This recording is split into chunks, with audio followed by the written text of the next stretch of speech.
This morning, we have children without parents and fathers without sons, mothers without daughters. We lost 2 police officers. We lost a nurse from Tennessee, a special ed teacher from a local school here in Manhattan Beach. And it's the kind of thing that it makes you want to throw up or give up.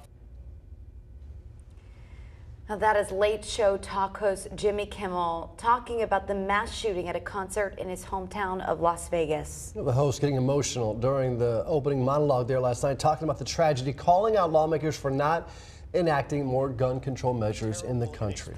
59 people are confirmed dead, more than 500 others are hurt, and law enforcement officials are trying to figure out why 64-year-old Stephen Paddock opened fire on a concert in Las Vegas. People at the concert still processing what happened. Brandy Smith talked to a DJ who was backstage during the shooting. She shares his story this morning. It was supposed to be a night filled with great music, an opportunity to relax and have fun. And for DJ and former Houston resident Clayton Cheney, it nearly was. It was amazing. I was just hanging with friends backstage. I got to meet all these really cool country artists that were having a great time. And out of nowhere, you just hear these almost sounded like fireworks. And we didn't really know what was going on. By now, we all know what was happening. Bullets were raining down from the 32nd floor of the nearby Mandalay Bay. Video from Sunday night shows fans scrambling for safety, trying to outrun the gunfire that never seemed to stop. I even saw a lady get shot in the leg, and then, she was brought over right next to my area, and they were like, hey, we need belts, let's wrap up the leg, and it was awful. I was just seeing that, it's hard to explain. The former Rice University decathlete hid behind a tour bus until SWAT officers let him out. Only then did he fully grasp what had happened. Just seeing the dead bodies on the ground and the blood everywhere, it was awful. I mean, I'd stopped running for a second. I was just like they're not alive. It's just heartbreaking. Now this DJ, who just moved from Houston to Las Vegas 3 weeks ago, is worried about his life, his livelihood, and his fans. This was a great event. I was controlled very well, I felt safe there. And I was having a great time. And it's just, moving forward, I don't know.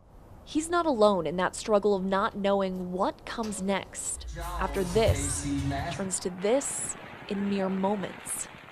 In Las Vegas. It could have easily been me. I'm Brandy Smith.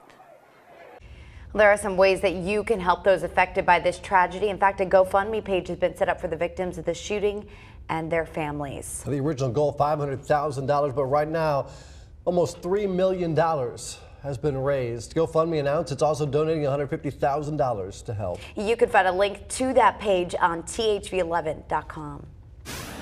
It is 6:06 now, and manslaughter charges are filed against an inmate at the Tucker Unit Prison. In July, 24-year-old James Bouillard broke up a fight involving inmate John Desmarais. Bouillard later thought he was going to be attacked and punched Desmarais, who died 2 weeks later. Bouillard told investigators he was defending himself. Lawyers for an Arkansas man scheduled to be executed next month say he should not be put to death because of a mental illness. Jack Green's lawyers argue his execution would violate the U.S. Constitution and, quote, bring shame on the state of Arkansas, end quote. A jury sentenced Green to death for the 1991 killing of Sidney Burnett. His clemency hearing is tomorrow, and his execution is scheduled for November 9th. A growing concern in Sherwood after 2 alleged shootings at vehicles driving down the same stretch of highway less than 24 hours apart.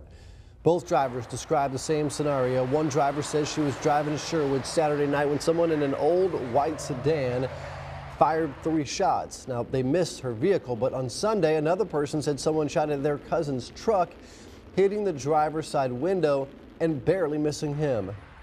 To have my concerns validated by another individual who actually sustained, damage to their vehicle in the same vicinity with the same description of the perpetrator's car. Yes, very, very scared. Right now, detectives have not named suspects, and state police say they have no reports of the first alleged shooting from Saturday.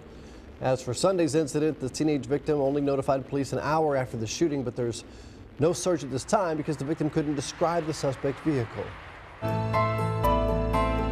It is indeed a sad morning for music fans. Musician Tom Petty died last night after suffering from cardiac arrest.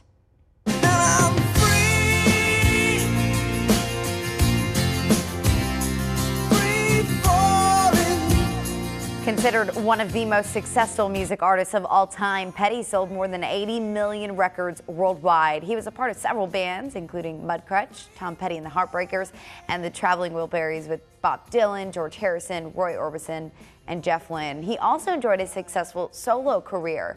In fact, just last week, Petty wrapped up a 4-month 40th anniversary tour with his band, which actually stopped here in Little Rock. He was 66 years old. Of course, the music world is sharing their thoughts and memories of Petty. Director Cameron Crowe, who got his start writing for Rolling Stone and directed one of Petty's music videos, tweeted, quote, "No words, just thanks." Musician John Mayer, who frequently covers Petty's Free Fallin', wrote, quote, "I loved Tom Petty and I covered his songs because I wanted to know what it felt like to fly." 608 and more people are affected by the Equifax hack than originally believed. According to the company, hackers may have stolen the personal information of 2.5 million U.S. consumers, more than initially estimated, bringing the total now to 145.5 million people. Equifax says the additional customers are not victims of new attack, but people who the company did not count before. The news comes as the company's former CEO prepares to testify before a House subcommittee later today. Now you can find out if your information was compromised by going to EquifaxSecurity2017.com. The Arkansas Cinema Society is spreading its love for movies across the state, and it's doing it with the help of a group that never says die. Go join your friends, you wiggles! Next weekend, you can catch The Goonies in the parking lot of the Root Cafe. It's the first ever movies in the parking lot. It's a way to bring great movies to unique places in the city. And guess what? It is free and anyone can go. There will be food trucks there, beer from Lost 40, sweet treats from Loblolly Creamery, Truffle Shuffle. Your way downtown next Saturday at 6 p.m. Oh, now I want to go home and watch movies, right? They filmed some of that in the coast of Oregon there. I went and saw the area. I was like, flashback to a child. So crazy, yeah. Well, coming up, we'll have a check out what your morning commute is looking like. Plus, Sergeant Dedrick with the North Little Rock Police has a look at your safe speed locations. And we are talking about a gloomy morning, rain in today's forecast, and fire danger. So a lot to talk about. Keep it here. You're watching THV11 this morning.